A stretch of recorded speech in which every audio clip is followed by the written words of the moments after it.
Hi guys, and in this review we'll be looking at this Bachmann Somerset and Dorset Joint Railway 7F, and this is meant to be BR black with the early crest on the tender, if I've got that correct. I had this custom weathered by TRS Trains. He did a lot of my custom weathering and he's done a fantastic job. It actually suits this locomotive. To me, freight locomotives should be dirty, just my preference.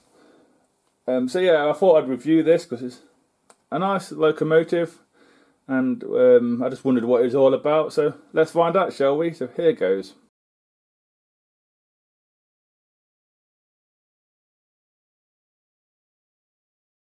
As we start off at the detail bag, you do get a few bits. You get a vacuum pipe and stuff like that, some other stuff, I'm unsure what. You also get a front coupling as well to add yourself. As we move on to the front of the locomotive does have sprung metal buffers. I want to say they could be plastic, but they're still sprung anyway. It's a nice touch, but pointless in my opinion. We do have a socket for the coupling, but because it's got a front detail, mine doesn't have one. We also have them irons, knock stuff off the tracks by the looks of it as well. We have an air pipe or vacuum pipe already added. We have the hook and the chain link couplings added as well. The buffer beam and housing are in red and are weathered. We also have, I think, some rivets on there as well. Moving up, we do have 3 lamp irons, which looks to be separately applied. We also have some bracing for the boiler. We also have a step either side to get up a bit more further because there's a dip in this. We also have bracing on the smoke box door. Not picked out, the bracing or hinges are not picked out or anything. We also have the number of the loco, a small handrail. We also have another lamp iron. I think there could be a step there and a shed code, but step weathered, I can't really see it. And we also have a chimney as well. As we move on to the side of the locomotive, like most locomotives, both sides have a few differences. We'll start with this side first. As you can tell, this is a weathered black version. We do have some separate piping and handrails in the centre of the boiler, running down the boiler to the cab. That is separately applied and it is nice and it is different. Not sure what the piping is for or anything, so I do apologise. We also have a plastic reverser there too. I think it's separately applied, it does look nice, with some lubricating or sanding points nearby and mechanical points. That is there, it is nice, it's got a reverser in there. Moving down to the cylinders, we do have some drain cocks already applied or applied by the guy who did my detailing on the model. It doesn't look too bad, not shiny or anything, just weathered, just black. We do have a step at the cab as well. And we also have several washout plugs on the boiler as well, in the fireplace. As we move on to the other side of the locomotive, as you tell, this locomotive is a Somerset and Dorset Joint Railway 7F, and this is a 280 locomotive. All the rods and stuff have all been weathered as well as the locomotive. Doesn't look too bad if I'm honest with you.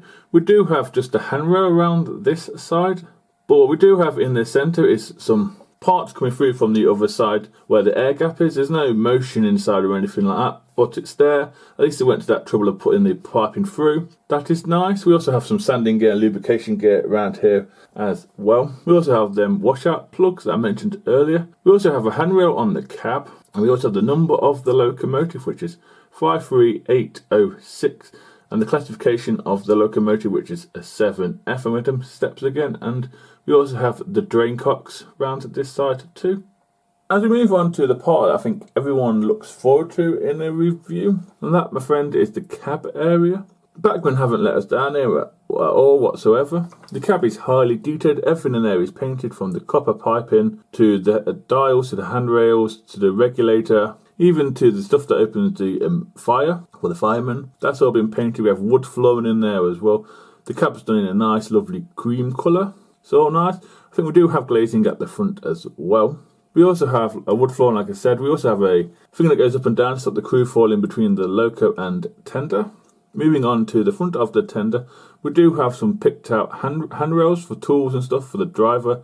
There's some cupboards as well in there. It's a wonderful cab, if I'm honest with you. As we move on to the side of the tender is meant to be a plain black tender, but this one's a weathered one, and it has the early BR crest on it. Doesn't look too bad. Originally that would be crisply applied and clean, but obviously I've gone for the weathered one. We do have some supports on the axles and stuff like that. They are separate, they are moulded, but they're there. We also have steps as well. Near the front, near the cab area, there's a sticky out thing, and I don't know what it is. If anyone could tell me, that'd be great. That's there. It does look to be separately applied as well. And we have handrails either side of the tender too. As we move on to the back of the tender, yes, this does have sprung buffers. Like I said on the front, not sure if they're metal or plastic. We also have a small tension lock coupling here instead of the chain links and the hook, but we do have a hook as well. We also have a vacuum pipe too. We have the buffer beams in red with the housing in red as well, and I think a few rivets dotted around. As we move up, there's one or two steps there. There's a handrail as well. We also have 3 lamp irons and then one in the centre near the top of the vacuum pipe. We have some plaques around here. I think one's for water and one's for the coal. I could be wrong. They are there. They're in white as well. As we do an aerial view of the top of the tender, this does have a custom weathering job, as you can tell. There's some fake water there near the water hole. That is fake water. It's a nice touch from the guy who did it with a few bits of coal dropped in there, like it has a busy day. You see where the cap away for the water up. You can also see some moulded chain links for tarpauling, I'm guessing. There's also a dome. I'm not sure what that is for. Like I said before, I got told it was air, but I could be wrong. We also have some bracing on the tender as well. Moving along, this is a custom coal load, but in the centre, if you can just see it, that was already applied by Bachmann. The coal load, the guy's done a great job, if I'm honest with you. Doesn't look too bad. We can see the cupboards and stuff for the firemen as well. As we do an aerial view on top of the locomotive at this time, we'll start with the cab area itself. The cab area does have a vent which I think lifts up, but it's just moulded. There's lots of rivets on there as well, and I also think there's a rain ducket. Moving across, I do believe we have plastic safety valves and whistles. It's not a shame or anything. Once they're weathered, you can't really tell, I don't think.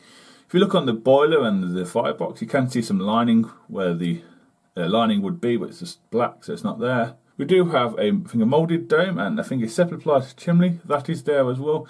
You can also see some more other details that I may have slightly missed out as well. As we move on to the underneath of the locomotive, the brake rigging on the locomotive was either added by my friend or the factory. I am really unsure. We do have at least 3 or 4 screws take off the base plate, and knowing Bachmann, this will probably be a hard-wired one, so it won't really lift up that far, which is a shame. We do have pickups on all 8 driving wheels here. You can just see them as well. Not too bad. We do have a swivelling front truck just here. Just swivel. It is plastic though, the swivel bit, which is a shame.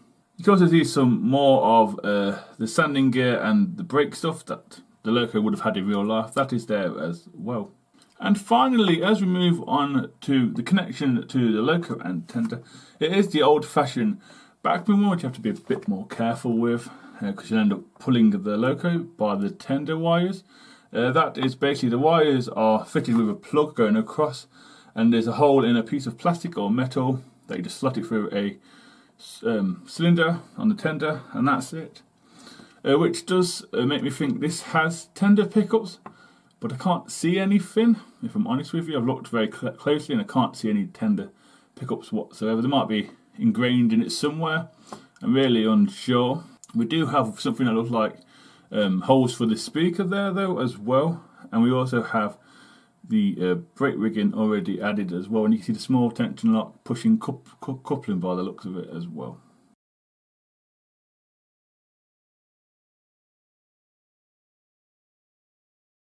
So next up will be the usual points and second radius test. I am intrigued if this Bachmann Loco will do it, because some of your bigger Bachmann Locos struggle on the points and also struggle on second radius.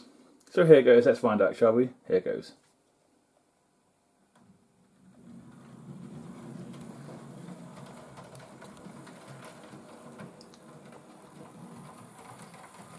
Pretty smooth, a little fast, but pretty smooth. What's that? 32. Pretty smooth though. Quite impressed by that.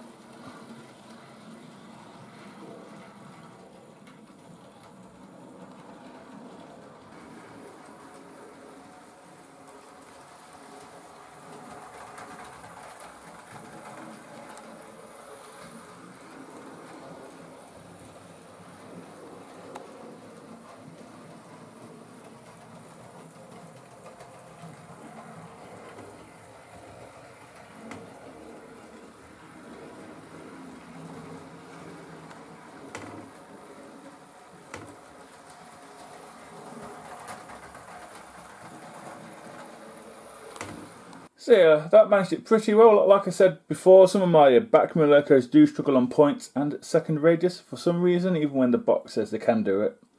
So next up will be some slow speed of Reindeer Train, and I'll see you at the end.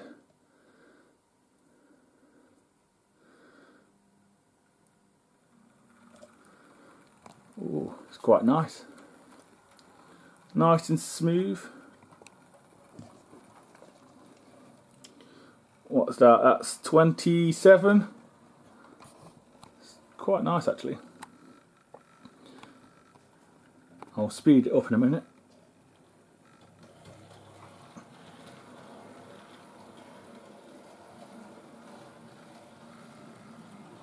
Not bad for DC or analog.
So yeah guys, that's the end of the running session. I'll give you my, before I give you my opinion, I'll show you what it ran with for. I'm sure you can guess.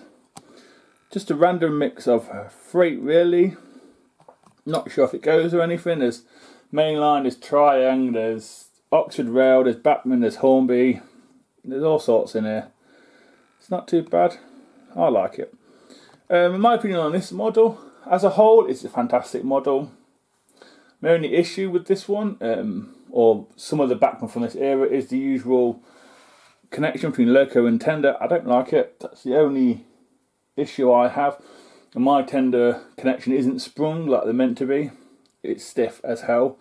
But that's my only issue. Feeling that these are a fantastic model. Lots of detail. I think I got this off eBay for £74. I think something like that. It wasn't any more than £80 and it wasn't any less than 70. So that's what I paid, and it was brand new, I think, or barely used. I like the weathering job. It doesn't look too bad. It's a nice pre-grouping or era 3 freight locomotive. I wish other companies would do more style freight locomotives. But yeah, it's a nice one, Bachmann. Nice one. Anyway, guys, I will see you in the next review. So please take care and goodbye.